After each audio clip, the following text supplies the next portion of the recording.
Hey, let's do a podcast. Let's do a goddamn podcast. Don't hit any other buttons. Just hit the. Here we go. Welcome to Samurai Movie Jam, a companion podcast for the worst movie podcast ever recorded. Bad movies rule. Except now we're focusing on current movies with your hosts, Dave and Brian. Let's go! Well, thanks, James. We really appreciate you leading us in here. Listen, I just wanted to talk to you for a second. I've got something going on, and I really think that you could help me. Okay, bye. What a jerk. Oh, all right. Well, I guess we'll talk to you later, James. Thanks for coming. Hey, everybody, it's episode 8 of Samurai Movie Jam. We Holy did crap, it. we're right to number 8. Can you believe we did 8 of them? We did 7 of them, and this is the 8th one? Yeah, this is like right after 7, and we're almost to 10. It makes me so happy. I love doing it. We're doing Nobody 2. That's why I dressed like a vacation person. Yeah, he walked in and I was like, oh, whoa, you fancy. Yeah, I'm on theme. Damn it. We're going on summer vacation with, what's-his-face? Nobody. Didn't you wear that for Toxic Avenger?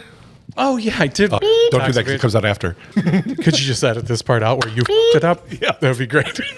I can edit all my. You know what? I think I'm going to wear this for our Toxic Avenger review. That's a great idea. We just recorded it before this one, so you definitely will be. Yep, I definitely will be. Thanks for coming to listen to our little show here. While you brought that up, if you didn't know, this episode comes out on a Monday. It'll be August 25th. And we had a super special opportunity to get a quick sneak peek of the new Toxic Avenger movie coming out, which will be coming out this Friday, with the 29th. Yep. So on the 27th, you're getting an not extra jam, but A very special episode of Samurai Movie Jam. Do you remember when shows used to do very special episodes? No. You don't? Like what? We're starting a special 2-part show on a very sensitive and important subject. Like the one that is stuck in my head forever in time? When Cherry from Punky Brewster got stuck in a refrigerator? Hey, can you hear me? I need help! Punky! And that's how I learned that you can't play in refrigerators? No, I don't remember that. What? You don't remember the very special episode of like comedy shows where it's like, on this episode, Michael J. Fox does a ton of crack and starts to kiss his sister inappropriately. You don't remember all that? No. Or like when like there's a creepy person in there, or they're drugs or anything. So it's like a moral, a teaching moment. Yeah, it's more of like, Wow. hey, this isn't meant to be funny. This is meant to teach you a lesson. And the one that is burned into my brain on Punky Brewster, Cherry got stuck in a fridge and they couldn't find her. They open up the fridge and there's Cherry and she's passed out. And that's how I learned, don't play in refrigerators. No, don't do that. You don't want to do that. You might die. It's a in good there. thing they taught you that. It is a good thing they taught me that. They didn't teach Indiana Jones that. Because No, they didn't. It's a good thing they didn't. He survived because of it. But now it wouldn't happen because refrigerators don't lock like that, where they have a lock on the outside of the door. But yeah, that one's burned into my brain. I can't believe you don't remember the very special episode. Anyway, all that to say that we're having a very special episode of Not many lessons being taught. nothing being taught on that one. But Check that out. That's coming out Wednesday. So Yep. get a special episode there. absolutely, and go check out Toxic Avenger on the 29th. Also, email us at samuraimoviejam@gmail.com. Feel free to give us your thoughts on the show. Feel free to write into our new segment called Consider the Source, which we have a couple people that are in need of some advice. I'm excited to give some advice here. These people need help, and Well, we're here to do it. They Consider the source. very, very clearly need some help here in some cases. Also, did you know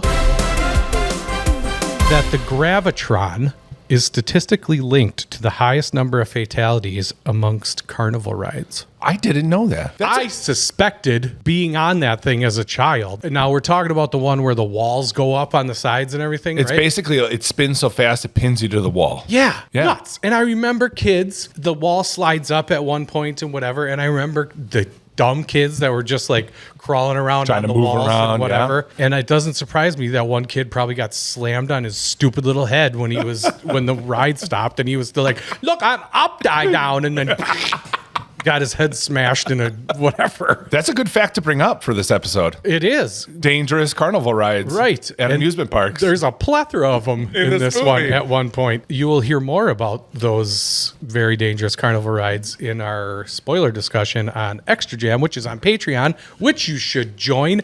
That is how the pros transition, Brian. Damn it!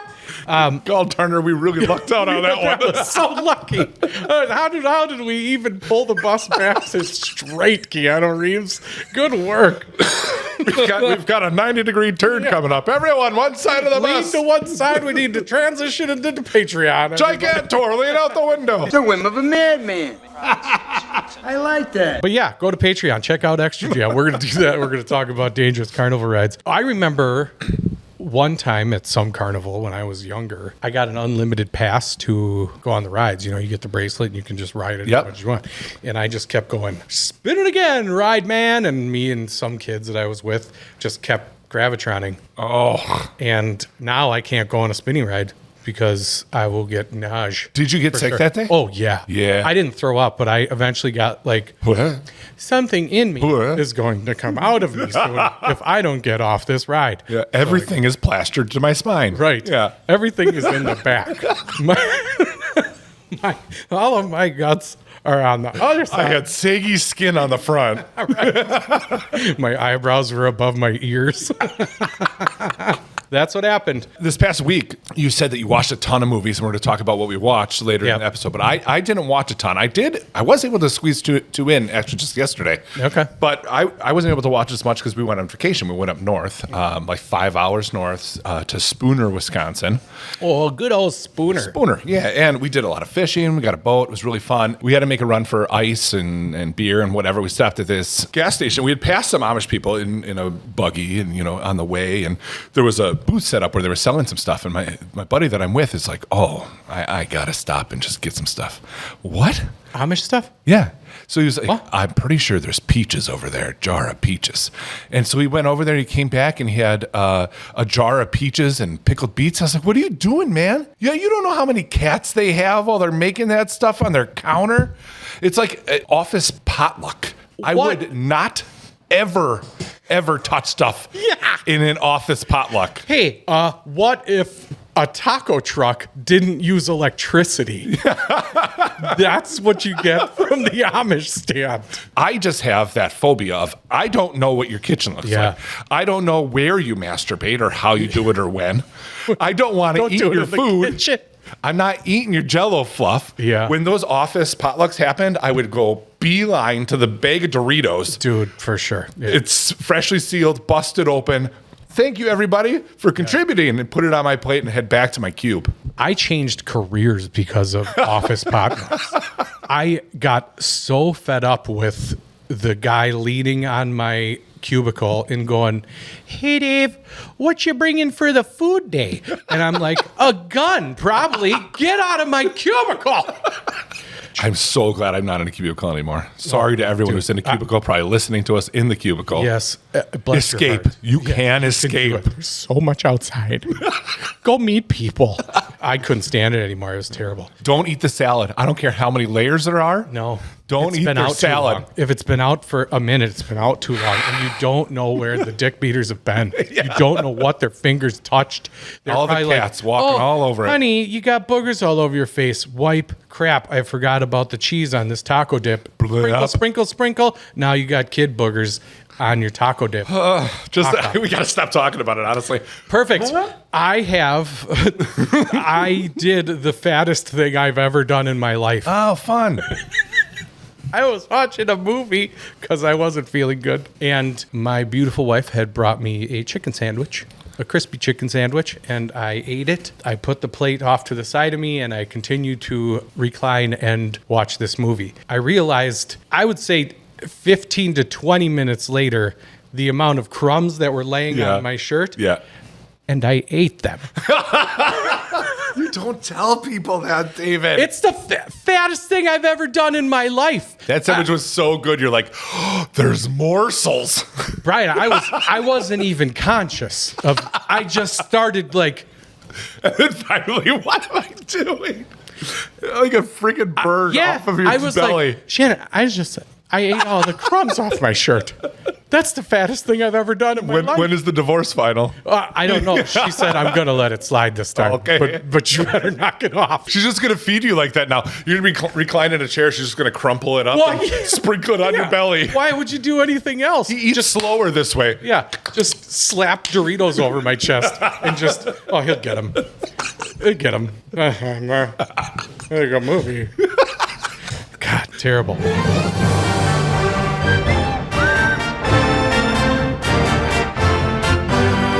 Let's talk about a movie. You know what movie we're going to talk about? Yes, I do, actually. Oh, okay. Well, it's Nobody 2. The second Nobody. Yeah, 2 Nobodies. We had some other options that we could go check out. There's some other new movies I actually want to see. Yep. That we don't know if we're going to do for this show or not. But Together is one of them. I want to see that. I am going to propose something to you here. Yeah. Is Weapons another one of these movies? Yes, it is. Okay. I think we should save a couple of these for Spooky October. Month. And then that'll be perfect. do Weapons and Together or whatever else. Or What if we did 2 or 3 scary movies together in one episode? I like the way you're talking. You know what? Write into Samurai Movie Jam and tell us how you think we should handle Halloween. There's several scary movies coming out, and I hate scary movies. Yep. But I'm willing to check out a few of them. And let's hit some right around Halloween, as close as we can. Yeah.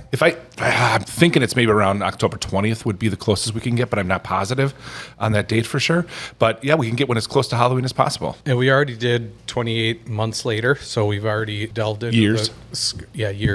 Delved into the scary movie zone a little. But that's super fun. I love horror movies. I love scary movie time. I make Shannon watch scary movies all October because it's the only time she'll do it. Yeah. But yeah, we'll save a few of those and maybe do a whole episode of scary stuff. Or Double down, triple down, and on the scary. Or Right do a Halloween. couple scary movies for the couple episodes in October that we have. Yeah. However it works out. Write into us. Tell us which ones you think we should do. A couple other ones that we could have seen were Sketch. I want to see it. Did you see a preview of that? It looks I pretty did. good. It looks pretty fun. I'm I not wanna a big watch Tony it. Hale guy. Who's Tony Hale? Tony Hale is the dad in this movie. He was the voice of Forky. He was the bad guy in one of the Chipmunks movies. Okay. He was. I know who you're talking about Yeah, now. but another one was Weapons. We already talked about. I have to see that movie. Yep. me I too. want to know. I'm going to see it before October. I gotta know. Maybe we do Weapons earlier. There's plenty of scary stuff coming up. We'll have to decide because we don't know what we're doing after Naked Gun 2 quite yet. Well, or we'll Naked figure it Gun, out. Yeah. the Naked newer Gun. one, not 2. The next episode. And the other one, and I'd never seen the original, Red Sonja. Red Sonja is nostalgia bait for me. It was Arnold Schwarzenegger movie. I watched it a number of times. It was sword fights, it was sword and sorcery stuff. It was all the stuff that I've been coded into as a child. Yeah. So I actually texted James and like, did you see this? That they're redoing this? And I've heard okay things about it. I'm scared because Conan with Jason Momoa, I like it, but it could have been way better. So we'll see how this one turns out. I'm not sure it's Samurai Movie Jam worthy, but But it's a new movie we could have watched. yeah. Back to Nobody 2. We watched the trailer. If you haven't watched the trailer, we'll pause.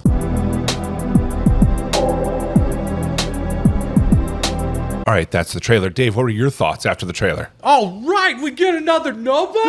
Yeah, man, I almost pooped my pants. I was so pumped. Yeah, when that trailer kind of shadow dropped on us here, I didn't realize it was so soon. Yeah. I had heard rumors that they were making another one, but then all of a sudden the trailer was here, and I was like, oh, woohoo! And then the trailer was amazing, and I was very excited for Nobody 2 because Nobody is one of my favorite movies. I love it. I love it so much. Yeah. I was a little nervous about Colin Hanks. Yeah. Colin Hanks, again, is in the Tony Hale bucket with me where I'm like, I don't know. I'm never all that impressed with you. He's just a little bagoo. Yeah. Yeah. Well, you know, Tom Hanks is Magoo, but he's great. He's funny. He's, I don't know. Can act. Yeah, is what I you're think that's saying. what Yeah. it is. The other thing about these movies, which is so cool, is it makes me want to work out again. Like get back after it and start working out and getting in shape, appreciating being healthy and all that sort of stuff. Are there other movies in your life that do that and make you feel that way? Yeah. Yeah, what are they? The Bourne Identity. I knew you were going to say that one when he's running in the sand. Yeah. Every time I watch that, I'm like, God, I'm fat. Yeah. And then, like, I'm definitely going to work out. It goes away really fast and Yeah. I get over it. But that movie definitely makes me feel like I want to work out. John Wick makes me feel like I Yeah, want to work man. out when he's just slamming that sledgehammer into the concrete. The Equalizer kind of makes me feel fat when when Denzel is telling that dude, pull the tire, and I'm like, that's a huge tire, quit making him do that. That movie definitely really pulled on your heartstrings when the fat guy can't do the tire. And then the guy's like, yeah, there's sprouts on my sandwich and it's potato chips. I'm like, Denzel, let him eat that damn sandwich, man. It's okay if he puts chips on it. He's not eating the whole bag of chips, you jerk. But yeah, those I would say are at least a few movies. I also jotted down the first Nobody, obviously. I think you just skipped that. But American Beauty is another one for me. Oh, yeah. Because Kevin Spacey just gets his life together and gets happy and in shape. I don't know if he gets it together or if he stops caring. Would you like smiley sauce with that? Lester, just stop it. No. You don't get to tell me what to do ever again. I'm not sure which one it is, but working out is part of that, so good for him. Well, I mean, getting it together, I mean, he's happy by the end. And then the last one is Forgetting Sarah Marshall, because he's kind of just chubby and he's not pathetic. He has a great job, but he's lazy. He doesn't get things done. Yeah. The last second clean before she gets home. And then at the end, he gets in shape, cleans up his house, writes this vampire musical, Dracula musical, and gets his shit together. And it's like, oh man, I want to work out, get my shit together. That movie has one of my favorite lines in it, which is, those happy Kleenex or sad Kleenex? I love Forgetting Sarah Marshall. Yeah, man. All right, let's get into some vitals of Nobody 2. Let's do it, because they're vital. They are vital. All right, this is the storyline from IMDb, which I feel is like a little spoilery almost, but it's out there for everyone to read, so I'm not spoiling anything by reading it. Suburban dad Hutch Mansell, a former lethal assassin, is pulled back into his violent past after thwarting a home invasion, setting off a chain of events that unravel secrets about his wife Becca's past and his own. Okay, that's weird to me because it's like half of it is Nobody 1, and then the other half is stuff you shouldn't know about Nobody 2. Confused, right? Because it was like, he doesn't thwart a home invasion. I always only read the IMDb, but today I'm reading Rotten Tomatoes too because it's better. Ready? Okay. Workaholic assassin Hutch Mansell takes his family on a much-needed vacation to the small tourist town of Plummerville. However, he soon finds himself in the crosshairs of a corrupt theme park operator, a shady sheriff, and a bloodthirsty crime boss. Much better. It's so much better. But I still think that you could do it better. Okay, well, damn it, I'll try. Yeah, so I want you to give us your synopsis, but there's a few words on your page that you are not able to use when you give the synopsis. So those words, David and listeners, are vacation, wife, kids, fight, family, amusement, shoot, and punch. So, Dave, please give us your synopsis of Nobody 2. Absolutely. All right. So there is this guy. Mm-hmm. He is lethal, almost surgical, with instruments of death. He ends up neglecting his spouse and needs to take her away. Her and the kids need to go somewhere else other than their house to have some relaxing time. So they decide to go to a place with rides and fried food. In the meantime, they end up getting mixed up with a bunch of ne'er-do-wells, and then he persists to hit them soundly in the face and eject little pieces of lead out of a gun at them to even the scores and make everything okay for not everybody, but nobody. Wow. Not one buzzer. And I added electrical charges to your chair. I was so excited. Oh, God, I'm glad to hear the yelp. I might like the guy in the beginning of Ghostbusters. Hey! I'm getting a little tired of this. You volunteered, didn't you? We're paying you, aren't we? That was well done, man. Hey, well, I'm getting good at these. You keep throwing them at me. I don't know what else to do. That was easier than some, though. Taglines, Hutch is back. He is. And the other one is Nobody ruins his vacation. Get it? Yeah. Rotten Tomatoes. That's as of this morning, which is the day after it came out. So this is probably going to change by the time the episode comes out. But right now, Rotten Tomatoes, 78% for critics and 92% for audience. Yep. And the IMDb is 6.8. So we're out low. of it's a little lower than what we've been hitting, which seems to be 7 point something Right. every time. So our better or worse than IMDb is going to be Bob Odenkirk movies. So movies that he's been in, not necessarily starring him. And the More than 2? yeah, so he's been in a lot of movies. He's not the star of a lot. IMDb for Nobody 2, 6.8. Is this better or worse than IMDb? The first Nobody. Oh, this is lower. It is lower. The first Nobody is 7.4. Yeah, nobody's great. Man. It's so great. And what I love so much about that first movie is, well, first of all, the beginning, right? This guy's already in shape. He's working out. He's doing all the things. But the monotony of everyday life is played out so well and directed so well in the beginning of that movie, where it's day, take out the trash. Day, take out the trash. Right. I was feeling that hard like a year or 2 years ago. And you know what helped a little bit was podcasting. Yeah. It didn't it? It really, really helped. It breaks stuff up. Yep. It adds something extra to your life where you're going out, getting out of the house, doing something fun. Hopefully everyone has something like that for go themselves. Do something. Go make knit. yourself happy. Yeah, go find a hobby. And then take out the trash. Don't spend in cash. Next, better or worse than 6.8? Waiting for Guffman.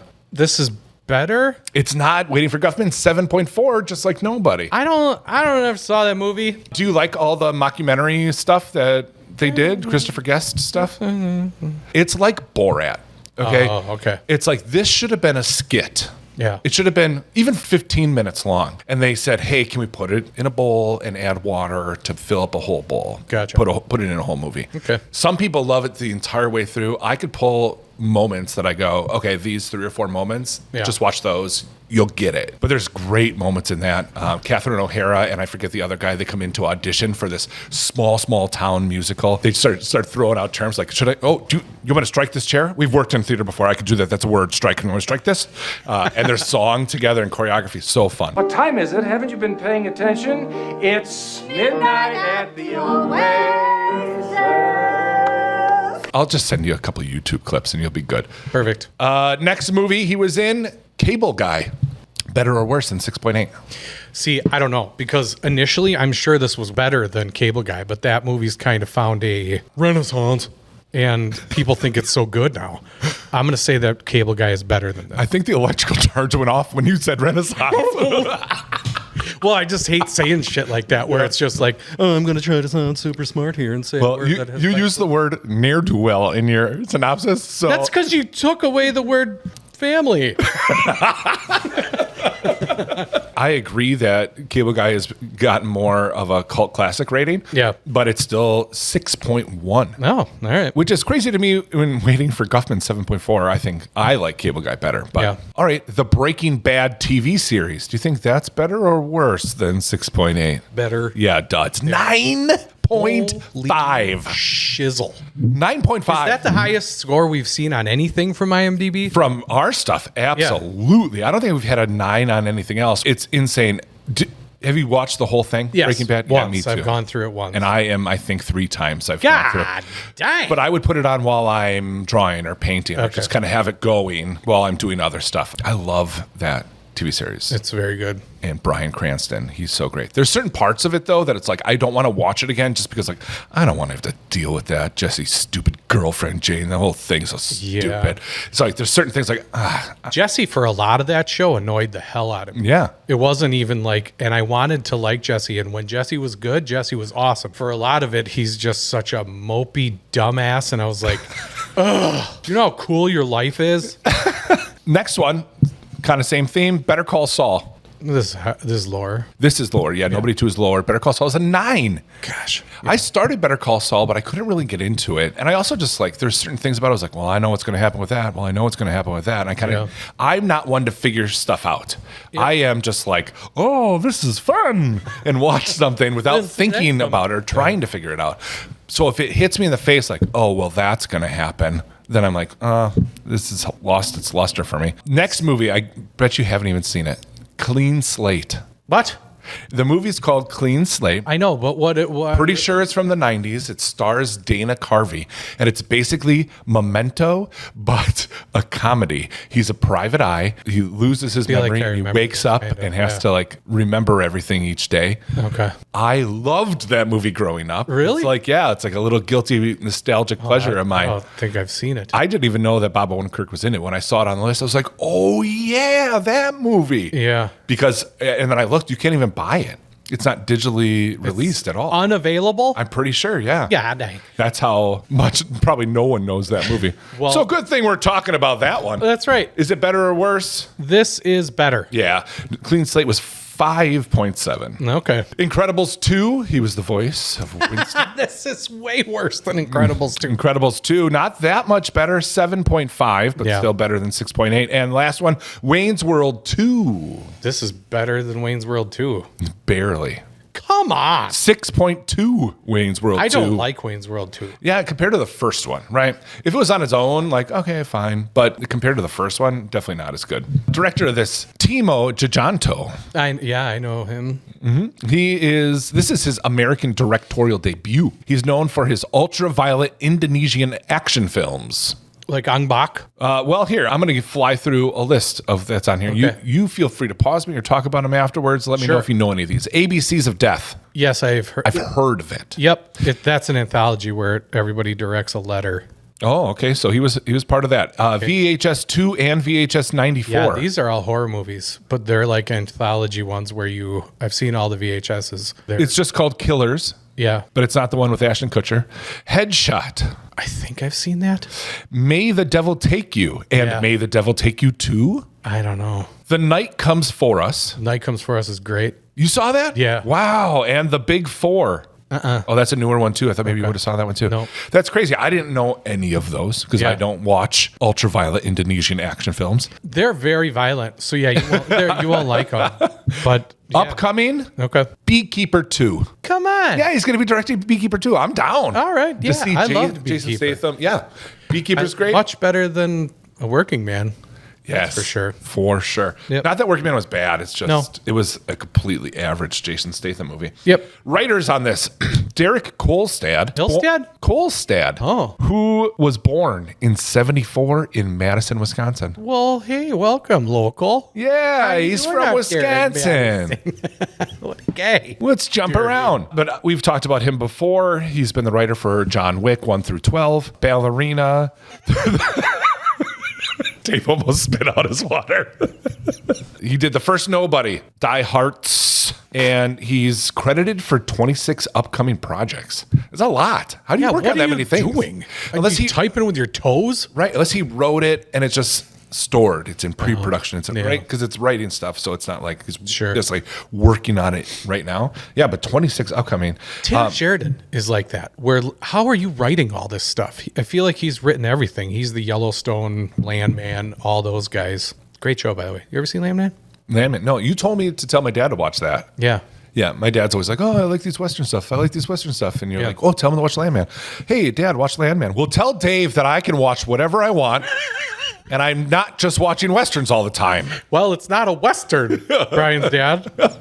Aaron Rabin is also a writer on this. As a writer, has 5 things upcoming. But really, there's not much else on his IMDb list. Yeah. 27-minute long something or another called This Light Rains, and then he wrote on like 5 episodes of Jack Ryan with Jim from The Office. That's like all that was on there. Yeah. So really not much at all. This movie is starring Bob Odenkirk. I'm familiar with him. Though the first billing actually went to Doc Brown. Whoa. Isn't that crazy? Yeah. He is in the movie. I guess. Barely. Yeah. I bet you for like a day or 2 they filmed him. It's because that's probably all that his body would let him. Yeah, they don't even change his shirt. Yeah. How old is he?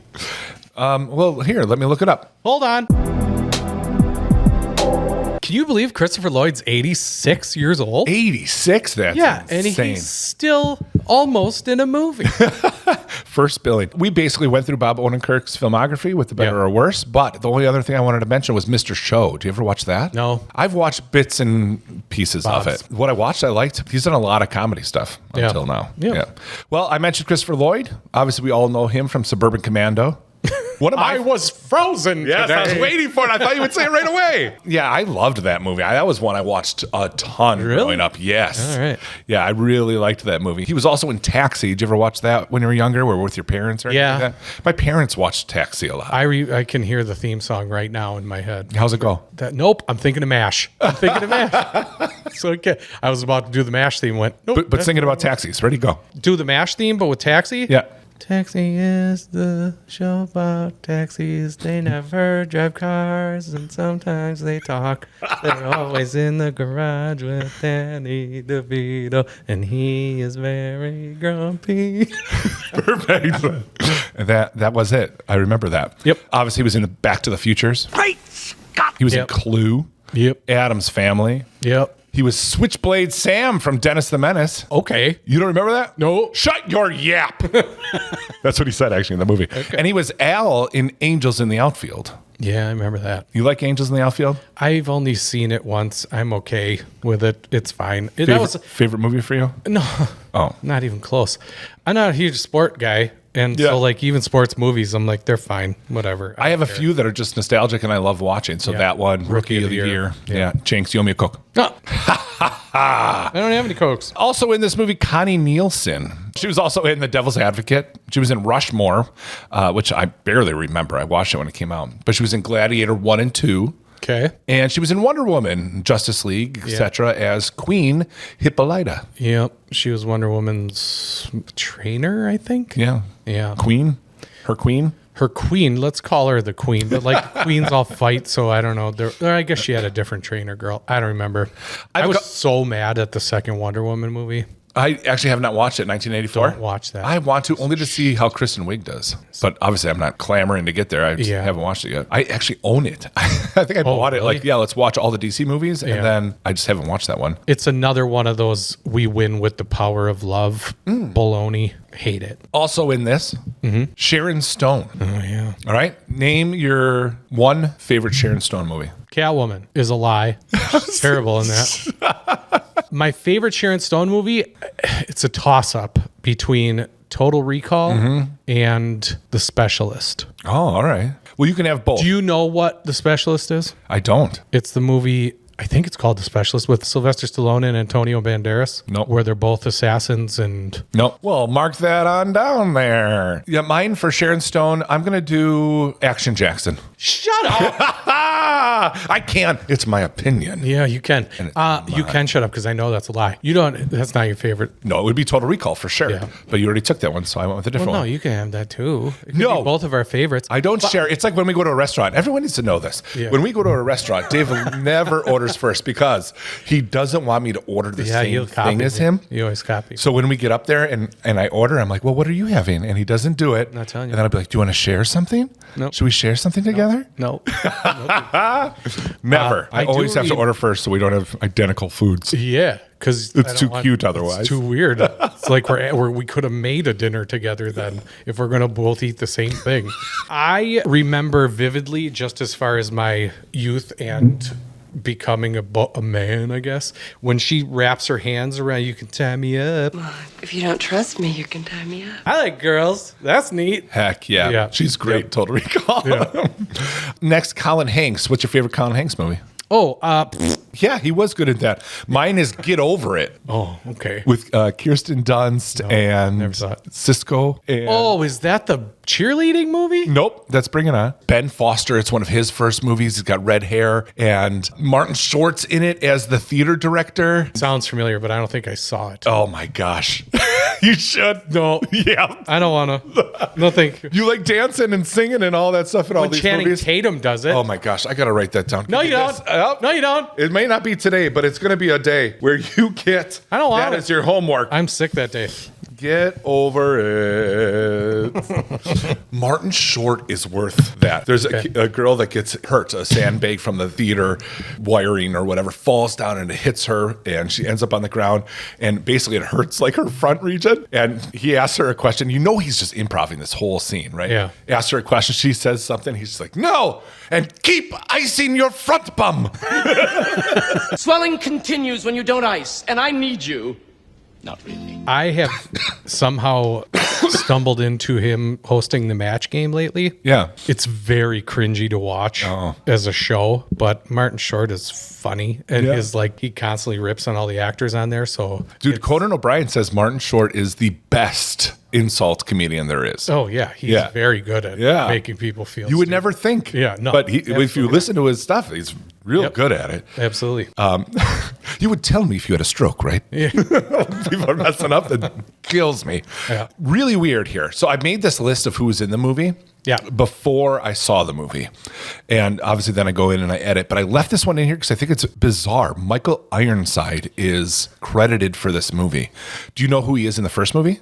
No. Is he the voice? No, I didn't know either. I had to go look it up. He plays his stepdad, or the guy who owns the business that he buys with the bag of gold. Oh, yeah. Okay. He's almost unrecognizable. He's gained some weight and he's older. Yeah. I didn't put it together. I didn't either. Yeah. Oh, wow. I did not know that was And he's him. in the second one? That's the thing. He wasn't, right? Why is he credited for this movie? He's not in it. He walks through a scene or something? I don't think so. I don't know. Maybe his picture was in the home. Yeah. I have no clue. My favorite Michael Ironside is going to be Total Recall. I'm copying my Sharon him Stone. or her or Starship Troopers. Yeah, that's a good one too. Yep. Or Lake Placid 3. Oh, yeah. Can't beat an Can't alligator. beat that. Let's hit some reviews real quick. All right. All right, a good review. This is from Bill. Nobody 2 may not be as great as the first film, but Bob Odenkirk and director Timo Giganto make for an action dream team. Look no further for a good time at the theater. This is from MN from Fandom Wire. Nobody 2, the sequel to the surprise 2021 pandemic hit, remains a bruising entertainment. You tell me if you had a stroke, shut your right? mouth, damn it. Yes. Perfect use of it. Remains a bruising entertainment that packs some wicked punches and some savage laughs. I don't know how to say this name. Bilge? B-I-L-G-E? Yeah, that's Bilge. Bilge. From New York Magazine. Bilge. Giganto infuses just enough creativity in his set pieces to keep us watching. But the most fascinating thing about Nobody 2, as with the previous entry, remains Odenkirk's face. I agree with that. Yeah. Yeah, man. Here's a bad one. It's the last one. I don't even have it in the middle of the road. Aw. Bad from Jacob from the AV Club. Jacob again. Always a Jacob. Though the punches maintain their force in Nobody 2, the soul Basically. I haven't even said it once. And you know what's funny? I won't even say basically because I'm not going this scene to that scene to this scene to that scene. Right. Though the punches maintain their force in Nobody 2, the sole punchline they support has become a grating dad joke, one that you've heard so many times that it's lost all meaning. You've lost all meaning. Dang. Jacob, it's not a dad joke. It's actually lots of dad jokes, but still. That's other people's reviews. Let's review this thing Let's ourselves. do ours. Let's do that 5-point samurai scale. And the first category in our 5-point samurai scale is what's your story? And the story of Nobody 2 is very close to the story of Nobody 1. But it picks up right where it left off. Yep. He's working hard and often, and he wants to take... Assassinating, yeah. He's actually working back in his old gig, which is cool. And he wants to take his fam on a vacation, which we get because he's gone so much. The wife's getting irritated. Yep. What I also thought was really cool is he chooses this place, not just like a random, like I have to take this family on vacation. He literally wants to go himself because it was the happiest week that he had in his childhood at this place in Plummerville. Yeah. So I thought that added an extra level, which I appreciated, to the whole storyline. So it wasn't just this family. And in the trailer, you don't get that. Right. You don't get like this place actually meant something to him. It's kind of just, I'll take him to the music park, and it just happens to be full of crap. Right. It actually is a place that has some significance to his life, and he has a reason to be there other than just, you want to fight guys on a boat. I definitely appreciate it because it made the story make a lot more sense then that he would run into some ne'er-do-wells there. so that like I'm trying not to do this, but the world makes me do this, and then it becomes a way bigger issue than it needed to be. Again, it's very similar to the first movie, but the first movie worked. I didn't hate it. I actually loved it. The fact that they kind of did that again, had a little bit more stakes here. I thought it was good. Yeah, let people say it's like the first, as though that's negative. I'm sorry, but if they changed it and made it different, then everybody would be pissing and moaning. Here's the thing. I've eaten a lot of blizzards. I enjoyed the first one. The second and through 50 have been exactly the same. Yeah. And I've enjoyed all of those too. But I can see, like John Wick, where there's going to be some fatigue here. If they just keep pumping out nobodies and they're all just the same, oh man, another situation then that I didn't mean to be in, it's going to get old. But so far, I'm fine. I'm okay. It was definitely good. It was definitely the story that I wanted, needed, whatever. Yeah, so not much more to say, really. Nope. So my score for this is going to be a 7. I think I just need to make this point that, to me, the story was fine. Mm-hmm. But I don't think they went above and beyond to make anything like more extravagant or anything. So it was really middle of the road for me. Yeah. Which isn't necessarily a bad thing. I'm giving it a 5. Yeah. It was fine. I guess when I say that it's a 7, it's because I thought that the story of the first one was above average and this is the same story. So I'm going to there you go. There you go. The same score as I would the first movie because we're not changing a whole lot. That's a good point. Yeah. Maybe I'm leaning too much into comparing it to the first one and how it's not that much different. Yeah.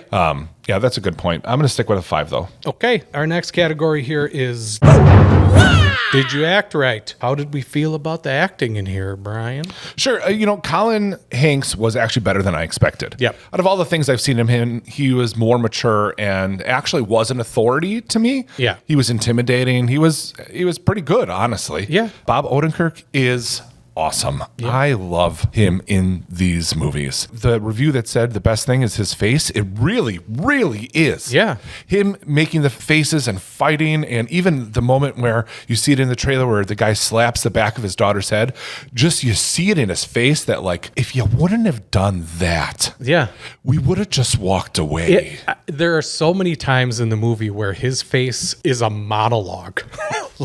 Where his face is, in a typical situation, there would be a whole bunch to say, but his face is just fill in the blank for the scene that his face tells the story. Several times throughout this movie. Several times, yeah. I'll let you pick up and you can talk about Sharon Stone and everybody else. Yeah, I think that Bob Odenkirk is the outlier in this movie. I think everyone else is very, very, very just okay. Yeah. Where everyone else is just okay, Sharon Stone decides to go poop in the pool. I thought she was very bad. I thought that her acting job in this was, I don't even want to say phoned in because it wasn't. I think she was trying to do something here. It's just she didn't get directed that it sucks. Maybe it's because she's Sharon Stone and everything that comes out of her asshole is gold or something like that. I don't know. But the director should have been like, chill. You're supposed to be a crazy badass here. You're not supposed to like chew the scenery and be some maniacal weird doctor villain that just to me, if she would have toned it down a bit, it would have been way more menacing, and the character that she was supposed to be, which is like this Lord of Hell crazy person, would have been way more effective. And the way it turned out was campy and stupid, and I didn't take her seriously and I didn't like it. I disagree pretty much. Yeah. The way she played the character was fine. There was something wrong with the character itself where... But she is the character. She could have made that whatever she wanted to. Well, here's what I mean by that, is that at one point, it's no funny business, right to the point. What? No, done, dead. Yeah. Get out of here. What? No, done, dead. I'm not even listening. Kill them all. I don't care. No witnesses. Right? There's that. And then they're like, those are the good parts. And they're like, oh no, she's crazy. And then they're like, let's let her dance for 10 seconds. It's like, if you're going to do that, then play it out. Let her be crazy, dance, whatever. But it's just like, it was like 3 or 4 different characters tried to be pushed into one, where they should have just really focused on one personality, one character. Yeah, and that's then it would have exactly worked. what I'm saying. She was trying to fit a bunch of bad guys she saw in movies into one thing. She was trying to fit in Michael C. Hall in Gamer. She was trying to fit in... Or like when Sam Rockwell's any bad guy. When Sam Rockwell does anything in any movie. He's dancing around being cool. Yeah. Yeah, I just thought that she was... I think it was probably direction. That's what I mean. Is I feel like she wasn't awful as an actress. I feel like the character was awful as an actress. No. I mean in this movie, obviously, in general, she's wonderful. But, you were saying she didn't do a great job in this movie. And I'm not sure if it was her or what she was given and told to do and the way they edited and cut things and the writing even at the end where there's too much talking. I think we're saying the same thing. Yeah. My point is that I think that this was maybe the director saying this is Sharon Stone. I can't tell her not to do this Sure, who stuff. knows? And maybe she came in different days and was like, what if I danced right here? Wouldn't that be kind of weird or something?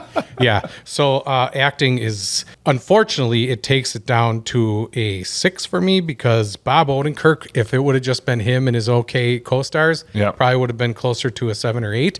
But Sharon Stone brought the whole thing down, and we'll talk more about in Spoiler Jam about what happened and why it brought it down. But I think everyone in this movie is completely average. Yeah. Completely average. Yep. It's outside of Bob Odenkirk. So Bob Odenkirk, for me, though, will raise it up to a 7. Okay. Because I think he's just fantastic. So he gets those 2 extra points for me. Got it. Okay, our next category here is did you show your work? Costume, sets, music. How did we feel about it? Everything was fine. The coolest thing in terms of show your work is the cool places that they put them in, right? And it made for really cool hit 'em up objects, right? When they're in the arcade and they're able to use the whack-a-mole thing and they're able to use the claw and they're at the amusement park and the rides and the games and all this stuff. It made for cool Home Alone booby traps. Yeah. So that sort of stuff was really cool. Yeah, the boss arenas here, the fight places were really well done. I think the costumes and stuff in here, the music that they chose to use for a bunch of parts was really good. Lots of cool oldies stuff, Yeah. which really fit the vibe. Right. It was cool. The duck boats and all that stuff. Like they made it feel like they were on a vacation somewhere and did a really good job of showing their work, showing that this is where you are. This is the world you're in, making the things that were in that world make sense. A lot of times in action movies, it's kind of almost a trope where, the hero fell through a window into a sword shop. Yeah. Now we're going to have a sword fight. I think they did a pretty good job. I don't have a ton to say here because there isn't a ton to say here as far as effects and everything. All the blood effects, all that stuff was super good. None of it looked obviously fake. Explosions, all that. It was really well done. So what are you rating this thing?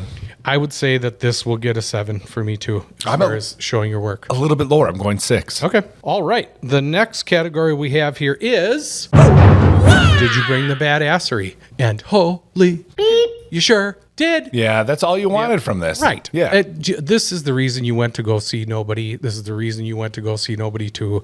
You want to go see Bob Odenkirk beat the crap out of people, and guess what? He does that, and he does it fantastically. I don't know what lizard part of my brain happens when the part where the guy slaps her in the back of the head and you see Bob Odenkirk's face go, and then inside me, I'm like, yeah, you kill him. I don't know what happens inside me, especially for action movies. It's like I'm living vicariously through that. Like before that arcade scene that you see happen in the trailer, the lead up into that, I felt the exact same thing where you're like, oh boy, buckle your seats. Here we go. He's doing it. Yeah. He's doing it. This is what we're doing. Yeah, I love it. It's like you could hear a car revving up. Yeah. And it's just like the skill at which they make Bob Odenkirk, who is not someone that you would walk past on the street and go, that dude's a badass. Making that guy look like a badass is a feat. Yeah. And they do such a good job. Most of this is Bob Odenkirk's face, but they also do a good job of making him intimidating. And he's got muscles. He's not weak. He's skilled and everything. And as far as badass goes, this is a 10. Dang, that's awesome. I went with a 9, which is really high. But yeah, it is badass. I listened to a thing once where he was being interviewed and talking about Nobody was before the first Nobody even came out. Yeah, and he's like, yeah, I got this action movie coming up, and the way that it came about was I had a home invasion. Didn't step up, didn't whatever. It was sort of me dealing with all that feeling and how our family was scared and this sort of stuff. So that's why he wrote this to begin with. So I just think that it's still carrying out and like it's still a thing. It's just pretty cool. Yeah. Right.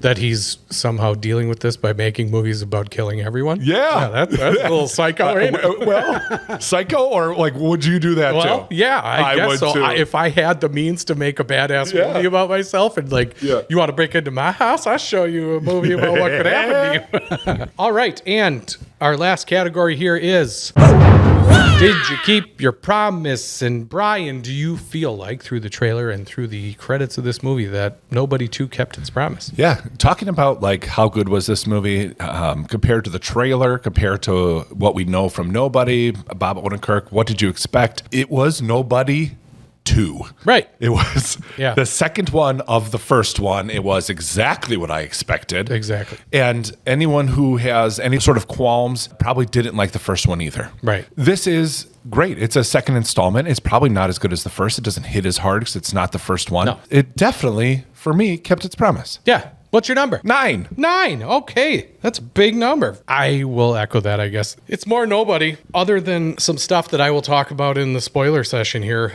it is exactly what I wanted out of Nobody up until a certain point. So, yeah, come to Extra Jam and you can hear me. You could hear about the problems of the Right. movie in Extra About the Jam. problem.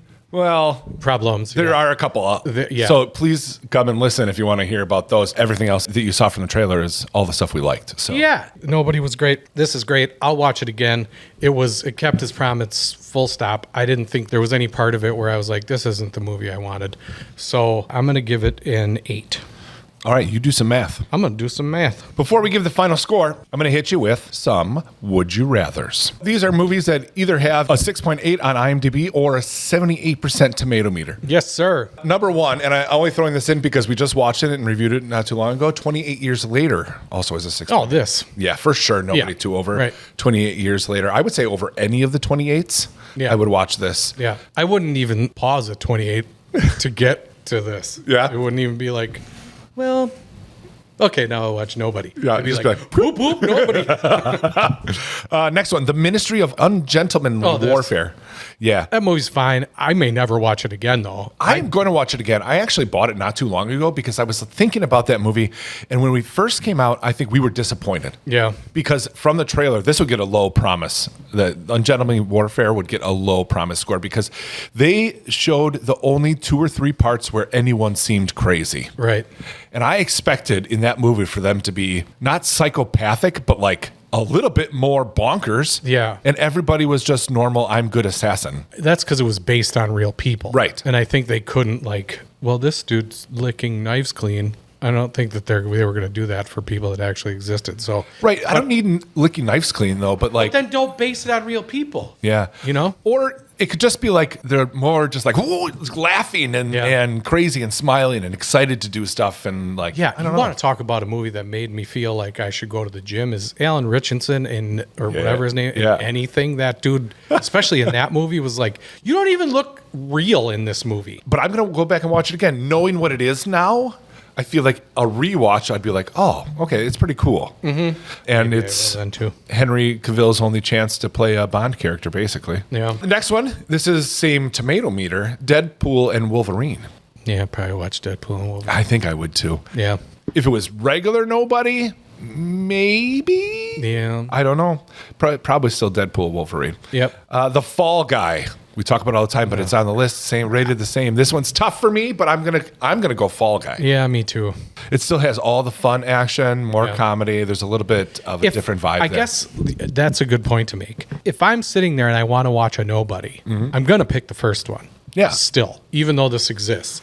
I guess maybe like I would watch Nobody 2 later or at a different time. But if given the choice, it's going to be Nobody once. Yeah. Next on the list is The Proposal, rated What? the same. You know that. Sandra Bullock thing? Yeah, Sandra Bullock and Ryan Reynolds in The Proposal. Oh, yeah. Yeah. You'd probably watch that, right? Nope. Is that a guilty one? I actually do like The Proposal. Okay. I do. It's a rom-com that I actually like. It is kind of funny. Yeah, now it's that I fun think and of it. funny, Yeah. and Betty White, and to the window, Yeah. to the wall. That whole scene around there, it's fun and funny, and I like it. I would pick Nobody 2. Yeah, obviously. Obviously. But that was just my chance to say, everyone, all listeners, please know, I don't mind The Proposal. Hey, Internet, I got something to tell you. The Proposal? Don't mind. I am going to sleep so good tonight. Yep. That is off my Finally got chest. off my titties. All right, number 6, another female-driven one, Bridesmaids. I like Bridesmaids. I like Bridesmaids too. Yeah. It's ranked up there as one of my favorite comedy movies. That's probably. one of those movies, though, like Mean Girls and like a lot of comedies. I feel like it hits a wall at a certain point. Yes, I agree. As soon as Kristen Wiig starts to feel bad, I'm like, I don't know, it's just somewhere. Yeah, we just got to forge through that Yeah, to the end where right. she's like in the car and driving past the cop. And Yeah, but no, I'll watch Nobody 2 again because it's new. I'll just watch the highlight reel of Bridesmaids. Just watch the food poisoning scene. Yeah. Which I have a drawing of at Yeah, briandrawsmovies.com. Yeah, I have a drawing of Megan pooping in the sink. Yeah, my favorite part of that movie, though, is when she's on the airplane. Oh, I have a drawing of that one as well. I have Kristen Wiig on the airplane. briandrawsmovies.com. Miss Iglesias, Miss Iglesias. help me, I'm Kind of a poor. name is Stove. We're gonna go down to the river. I love it. It's a very good movie. It's because Kristen Wiig. I'm a big it Kristen is. Wiig fan. Maya Rudolph is fantastic too, but Kristen Wiig for me. All right, next on the list, Bad Boys. Bad Boys, Bad Boys. What you gonna First do? one? Just Bad Boys, yeah. I watch Bad Boys. Yeah, over Nobody too? Yeah. Oh, I love Bad Boys. let's say, okay, instead of Bad Boys versus Nobody 2, Nobody versus Bad Boys 2. Oh, That's harder. Bad Boys, Nobody. So Bad Boys over Nobody 2, but Nobody over Bad Boys 2. Yeah. Wow, I might go Bad Boys 2 over Nobody even. I like Bad Boys 2 a lot. Me too. But I like Nobody better than Bad Boys 2. Oh, that's hard. That's why I picked that one, because it's hard. It is hard. Last one, The Transporter. Dude, the Transporter holds a place in my heart. Probably Transporter. Wow. I love when that guy goes to open the door and Jason Statham is running at the door and kicks the door in. Yeah. And then that music starts and I'm like, woo, that's one of those make your nipples hard type of like give you chills moments where you're like, oh, you're going to kick all that butts. My favorite part is when they're on the bus. And Yeah. all the bad guys coming into the bus. That whole Hey, end scene- Nobody versus Transporter. Yeah. Which bus scene is better? I think Nobody's is Yep. because he gets beat up a little bit. Jason Statham is just like a force of nature that's just like, Yeah, oh, you can't hit me. Why does Transporter, for me, feels like a new step up, like its own little It is. evolution of action fighting? Was it? Oh, yeah, I think so. You know, it was like one of the first movies that kind of showed you like action can be different even here in America is Lethal Weapon 4. Oh, when yeah. Jet Li showed up in that and Yeah, and then you got Kinda Kiss of the Dragon, and you got all those. Jet Li hanging around was like, oh, people like these movies, huh? Jason Statham was in the one with Jet Li, which is a Yeah, great movie. that is. I do like the And- movie. That gets a lot of shade, but I like Yep. that movie. No, I like it. Then they put him in the Transporter, and the Transporter was very good. And then they made more Transporters that were very bad. And then I guess I didn't mind Transporter too, but yeah. But I can't remember believe- leaving. How do you find so many bad female actresses to be in Transporter geez. movies? Every one of them. The main love interest, especially, and I don't even know which one. What's the freckled girl? Which one is that? I don't remember. I wanted to jump in the screen and be I think like, that was 2. get out of my movie. Yeah. I remember leaving that and going, because I saw it in the theater, and going, I have never seen anything like that. That was Yeah. so cool. Yeah. That's the last of the Would You Rathers. So let's give a final score here. Okay, the final score for Nobody 2 is 74. That's pretty great. That's pretty good. Yeah, 74. That's I think the exact same score that Ballerina got. It is higher than what it is on IMDb, basically, because you figured IMDb is like a 68, Yeah. 6.8. And then, yeah, I like It that. got a rating lot of points better. for badassery, which it should. Yeah, So- and keeping its promise. Yep. Because that's exactly what we wanted. Yep. Everything else was kind of average. So I'm happy with that, though. I feel like that's a money spot. Yeah. Actually, the 6s are normally a money spot. Right. Like, think of all those movies that was like same score, right? All those movies, that's like the sweet spot, a 6.8. Yeah. I mean, you and I have talked about this for years that anything over a 50% on Rotten Tomatoes will probably like it. Yeah. Because 50% it's average. Yeah. And we forgive a lot. So, yeah. Yeah, we do. And when you've got franchise movies like this where there's some pedigree and you're like, okay, I like this guy. I like this character. You don't have to do much. And they didn't. They just made the first one, which is all you have to really do. Just give me that character So, again. That's all you yep. had to do. Yep. Speaking of that character, Yeah. I have that character on a mug right here because I did a painting of Bob why? Odenkirk from the first Nobody because I paint and I draw movie scenes, classic movie scenes that I like. Sometimes they're weird and obscure. Sometimes they're a little bit iconic.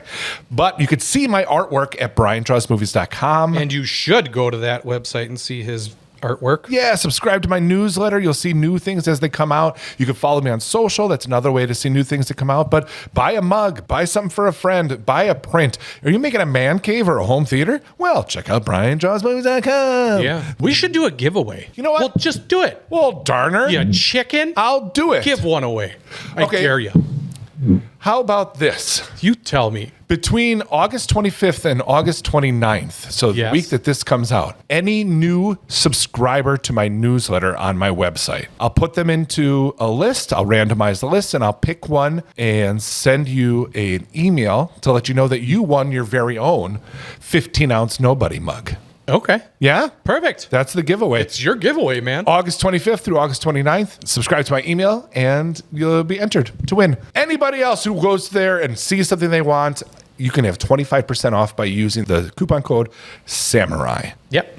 That's enough talking about my little side hustle. It was a long one today. It's a great. Oh, what scene should you draw though? Scene from this, it has to be from the arcade, in my opinion. Yeah. When he's You beating should up draw his guys. face when the guy hits his kid. You know what's funny is before we even started recording this, kind of poking around because I have to do the artwork, the cover art for the episode and for YouTube and things like that. So I was kind of like looking at images online and it was between a couple things and then we watched the movie. I was like, and that was one of the options that I had pulled. And I was like, well, it's got to be him. That's face after she gets Biggest hit. pop. So that is what's going to be the cover art and everything. All right, it's time for a random question or game. Hey. We've done something like this before where we talk about who would win in a fight. And don't have to give it a name, but I wrote down Samurai survival rating. Okay, All right. This is what you have to do, David. On a scale from 1 to 10, how likely is Hutch to win in a fight against these other normal Joes turned badass? All right. Okay. I can do it. You're going to rate it 1 through 10. Obviously, 1 being kind of middle of the road, 5 being he's not likely at all, and 10 being very likely.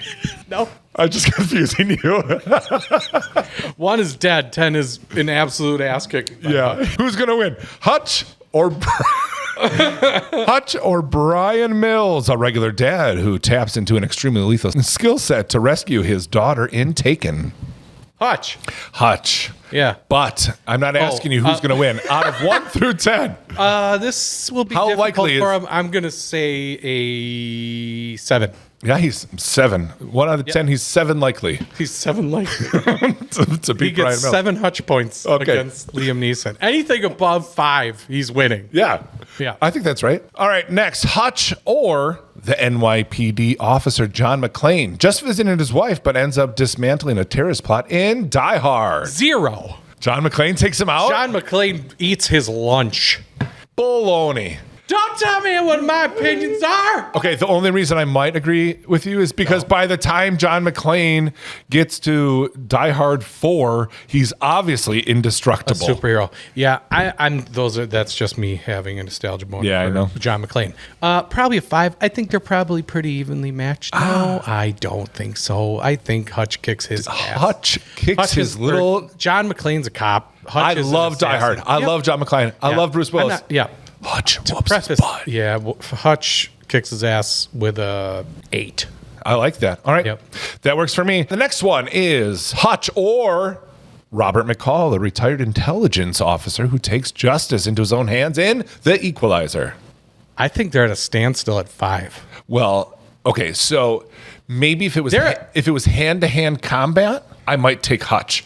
If it's them going If Home they get to Alone make booby booby trap traps, they're together, just going to both show up with no arms and legs just Yeah. rolling at each other. you get this half of the Home Depot, I get this half of the Home Depot. Exactly. Ready? We each Yeah. get 5 hours. Do it. Yeah. I'm not walking in first. You walk in first. Yeah. Like you said, I think Hutch wins hand to hand, maybe. Yeah. I don't know. Denzel was a badass too, though, man. So what did he say? 6 seconds? He emptied that room full of Russians. I think hand to hand, they're equal too. Yeah. All right. I'll take that. right. Love them both. You Next. have to because it's my opinion. Fine. Next is Hutch or Winston Goose, a mild-mannered janitor and stepdad turned radioactive mutant hero in The Toxic Avenger, coming out August 29th. Hey, you know that because we just told you in the beginning. Well, see, there's the whole magic thing here that kind The of mop toxic. the toxic mop, and He just has to get hit once and he loses his jaw. I think that Toxie beats him here. Oh, it's hard to say, isn't it? It's hard to say, but I don't feel like Hutch would get that close. I feel like he would shoot him or throw him through a saw blade or a wood chipper or something. So hit him with a car or whatever. I don't think Hutch is just going to walk up and be like, "Hey, mister, you look insanely creepy. What can you do?" And then get hit with a mop. Swipe. I'm going to say Hutch wins 6. Really? Yep. Hutch loses. He gets hit by the mop. No, it doesn't. Okay. No. Last one here. Is it Hutch or Daniel LaRusso, a teenager who gets picked on, waxes a car, paints a house, stains a fence, and kicks a bully in the nose in The Karate Kid? 0. Danny LaRusso is going to fight. Gosh, is he spunky or what? And he's something. He's going to crane technique Hutch's head off. Mr. Miyagi! We did it! We did it! All right! Freeze frame. That was the Samurai Survival Rating. Yeah, Hutch we really did. kicked a lot of butt there. He sure did. Dave, let's get into the wrap-up session. All right, we got a lot to do here. First thing we've got to do is go over everything I watched. And like I said, I was not feeling so good this last week. I had got some weirdo summer cold. The first thing that I watched was the Founder, Michael Keaton movie with Oh, love it. McDonald's. It's good. I'll never watch it again. That's yeah. Fantastic. It's like a lot of movies, right? Yeah. So good. I'll probably never turn it on again. I have watched it twice though. Yeah. Just because Michael Keaton's so great in that movie. He is really good. And the story's so interesting. It is interesting, and it's McDonald's, so like I think that's what like gets you in there. Like, how did this become so huge? And then you find out it's because he's a huge asshole. Yeah. But I watched that. That was very good. The second thing I watched was The Last Witch Hunter with Vin Diesel. Nope, never saw it. Yeah, well, you don't have to. It's not great. It's Vin Diesel is like a Viking guy that somehow gets cursed with immortality by a witch, and then he becomes a guy that hunts witches throughout time. And Michael Caine is his butler, and then he gets Elijah Wood as his second butler, who turns out to be the bad guy. Spoiler alert! Oh no, witches are mean. Can I tell Anyway, you something? Everything sounds awesome about that movie except for Vin Diesel. Yeah, he isn't that bad in this. No? Look, Vin Diesel isn't that bad. He's a good actor. And I don't care what anybody says. He's a dork. In real life, he's super cringy. But like, the Fast and the Furious wouldn't be as huge as it is if he was a complete meltdown of a person. Yeah. He's a cool actor. He's a badass. He's done Riddick. Pitch Black is one of the coolest movies in the world. Wow, I saw Have that you in seen theater. Pitch Black? In the theater, yeah. It came out while I was working there. So cool. He was amazing. It was okay. No, it wasn't. It was good. In your opinion, it's wrong. Okay, but Last Witch Hunter, it's okay. Let's see. Freaky Tales I saw because Pedro Pascal will go on our Pedro Pascal section of what I watched here. Freaky Tales is a movie that was in theaters for about 14 minutes. Okay. It's kind of an anthology, all these different stories all about like this green lightning that comes down and kind of makes weird things happen. It was a good movie. It's like 4 different stories that kind of all come together. Gory at times for no reason. Fun to watch though. What's it called? Freaky Tales. You can watch it for Not like I couldn't just hear it again when I replayed this audio. You know what? If only we were recording this. Yeah, but that was a good movie. The next thing that I watched was The Great Wall Oh, is that with Matt Damon and Pedro Pascal. Did you ever see it? No, I want to. It looked good.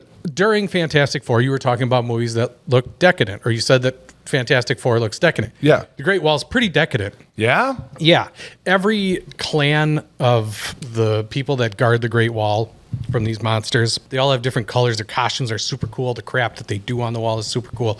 You should watch a movie. It's good. Next thing that I watched was Hard Eyes. We'll get into the horror part of what other things I watched. Jeez. Hard Eyes is a movie about a serial killer that kills couples. Oh. And goes to different cities, kills a bunch of couples, disappears, go to a different thing. It's a horror movie. I'm not going to talk a lot about it because if I do, I'm going to spoil a bunch of crap. But it's worth seeing. It's a good, fun Halloween serial killer movie. Then I watched The Monkey, which is Stephen King's story about this weirdo monkey toy that the pair of twins get. I'm so glad that you watched it because I will never probably, but I'm interested to know. It's good. Yeah. It's entertaining. It's a weird movie that is absolutely ridiculous with the kills and gore and everything, and I had a super good time. Shannon didn't have as good of a time because she don't like that stuff. But, I liked it. let's see. Did I go through? Oh, this one, Shadow in the Clouds, which is. I haven't even heard of a lot of these movies.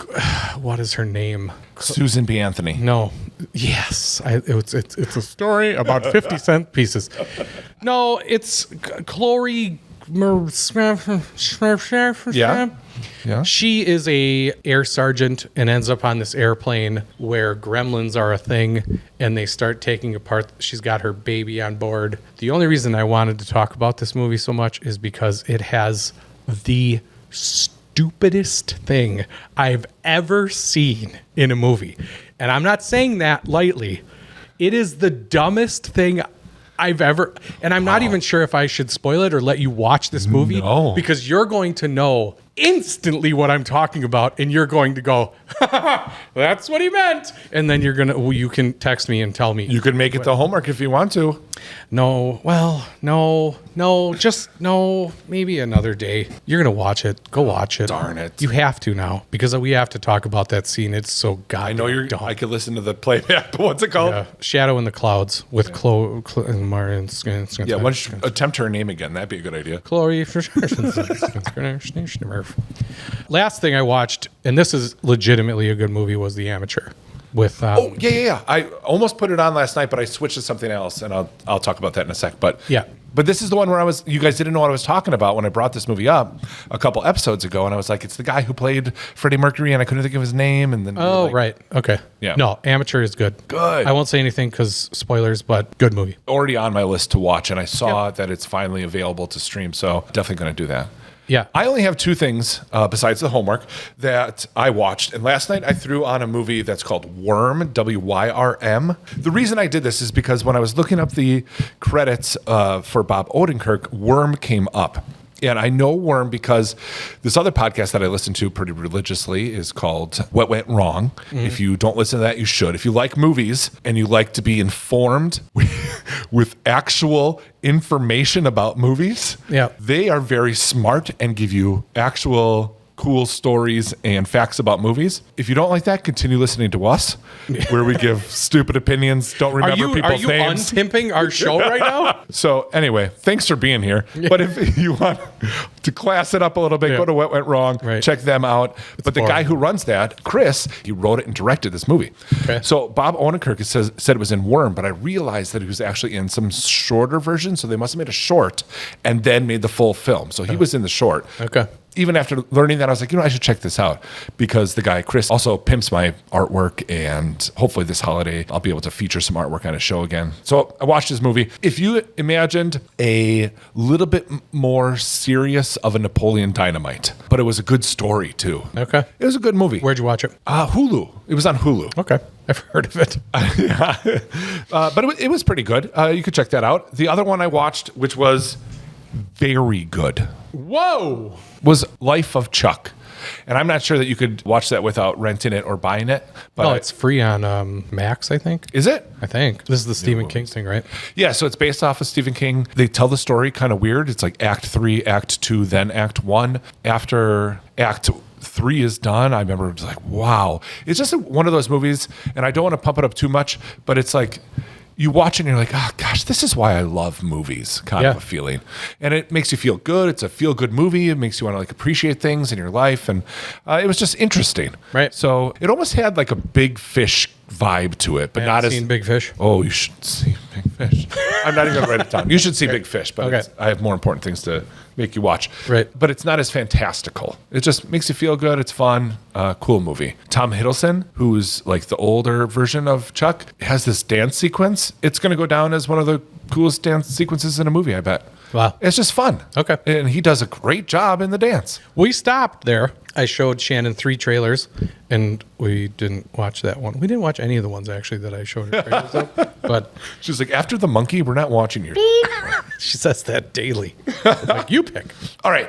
That's what we watched. That was a long one. Sorry, everybody. Now it's time to turn in your homework.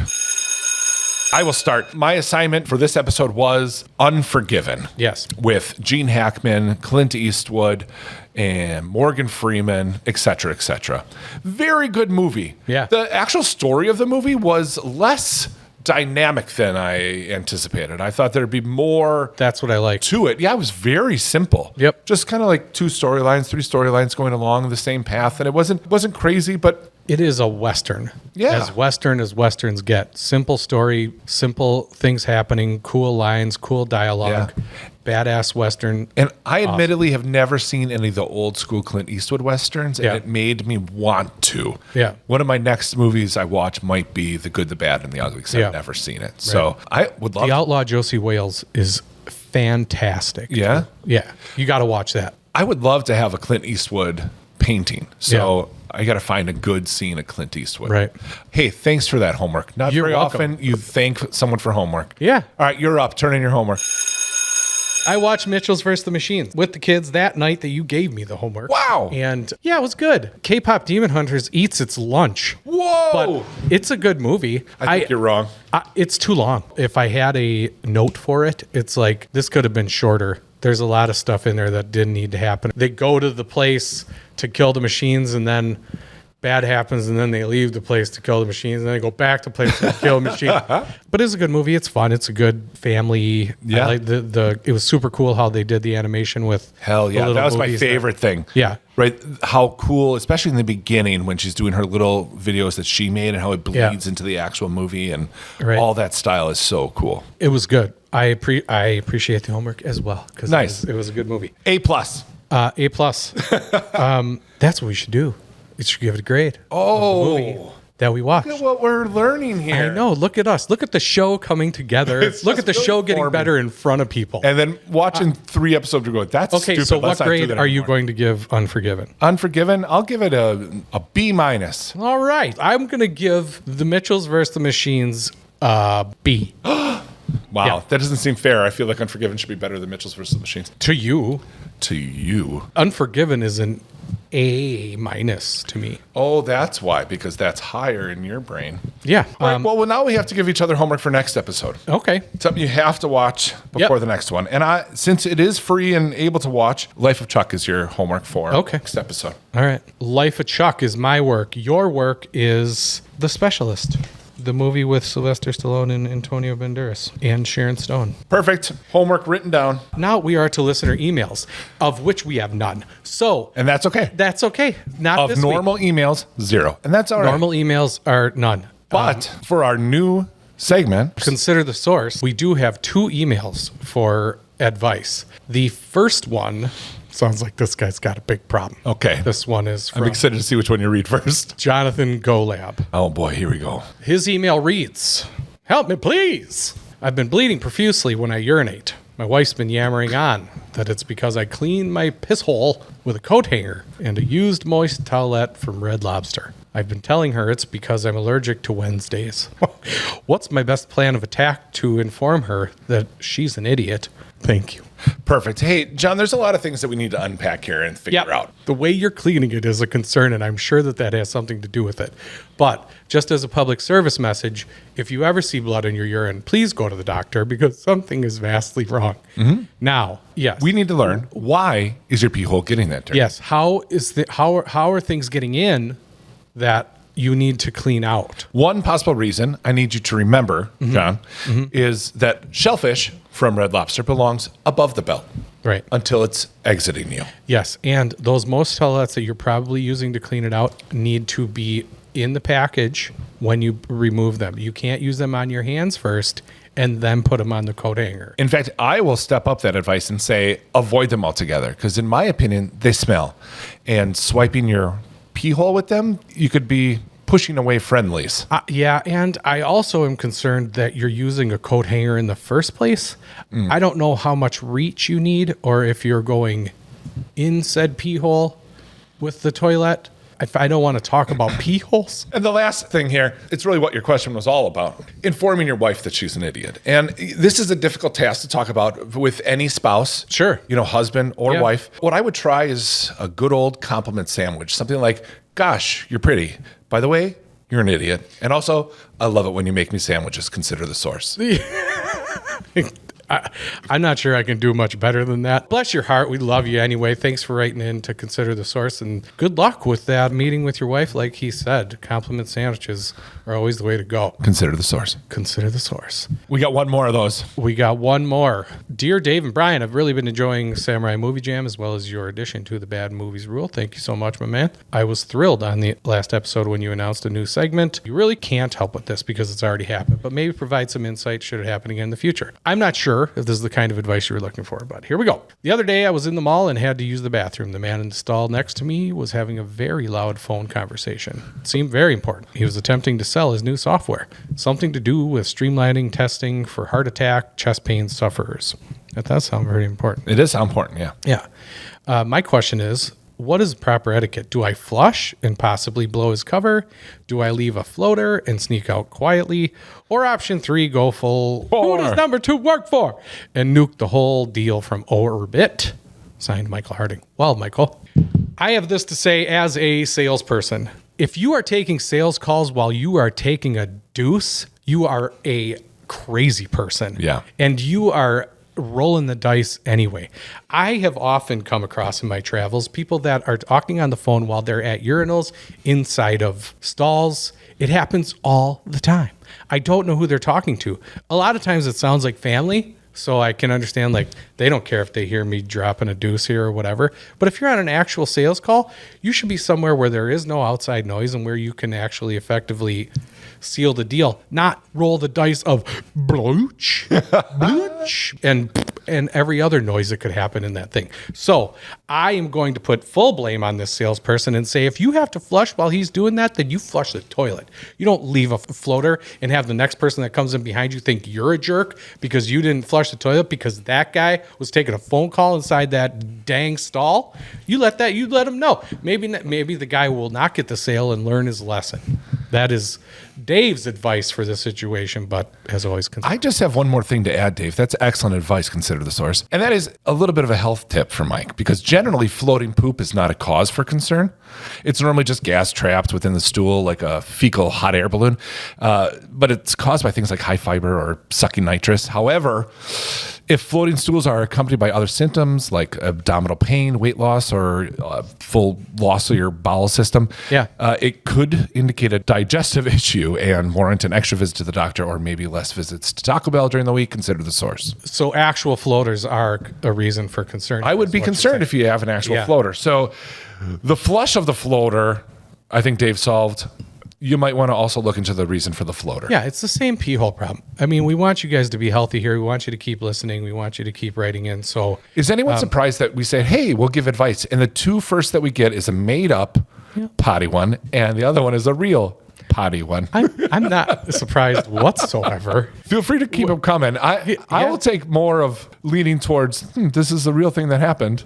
Yeah, it doesn't have to be, but the pee-pee poo-poo jokes are kind of our bread and butter here. I mean, that's kind of what Bad Movies Rule and this whole thing is known for. So whatever is in your heart, guys, we appreciate you writing in. If it's fake or real or whatever, we'll have a good time with it. But as always, consider the source. So next episode, we're doing Naked Gun. We're going to go watch Naked Gun. If it's still in the theater. Right. It's been a while since it came out, so I'm worried that we're going to run into a thing here where it's not in the theater anymore. But the plan is Naked Gun. Yep. If for some reason we can't watch it, we'll pivot and figure out something else, and you will know that as soon as we do. Maybe weapons, or if that's even still in the theater. Yeah, well, we'll see what happens here. But at least the plan is to do Naked Gun. Thanks again for listening to our show here, episode number 8 of Samurai Movie Jam. Such a good time. Check out Extra Jam on our Patreon here. We're going to spoil the hell out of this thing. Yeah, and we're going to change up Extra Jam a little bit. So if you haven't listened to Extra Jam, you won't notice. But if you have been listening, we've been going through the whole thing. We're going to kind of shorten things up, tighten it up a little bit, and kind of give just the spoilers instead of the whole rundown of the movie. So right, we're just going to give the things that we think are spoilery. We're not going to go through the whole movie. Yeah. And if you hate it, tell us. We're kind of figuring out what works best for us, what you guys like. This show's going to run for 722 episodes more. Yeah. So, all right, everybody. Thanks again for listening. We'll see you on the next one. Too much fun. Thank you.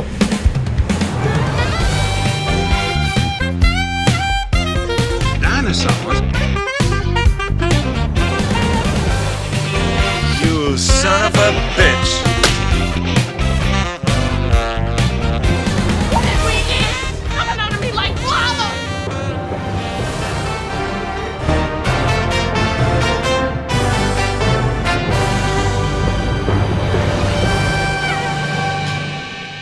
Eskimo kisses.